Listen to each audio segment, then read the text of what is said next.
Welcome to my cooking page. Today we will be making homemade breakfast sandwiches is easy and versatile. Here's a basic recipe. Ingredients: English muffins, eggs, cheese slices, cheddar, American or any favorite, sliced ham, bacon or turkey, optional, butter or oil for cooking, salt and pepper to taste.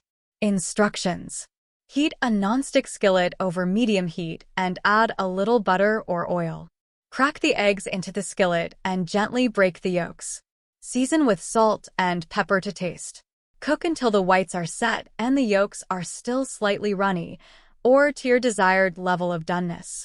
If you prefer, you can scramble the eggs instead. While the eggs are cooking, toast the English muffins until golden brown. Once the eggs are cooked, assemble the sandwiches.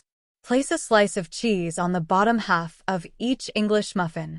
Then, add the cooked eggs on top of the cheese. If using, add a slice of ham, bacon, or turkey on top of the eggs. Finally, place the top half of the English muffin over the filling to complete the sandwich. If desired, you can wrap the sandwiches in foil and place them in a warm oven for a few minutes to melt the cheese further and heat through. Serve your homemade breakfast sandwiches warm and enjoy.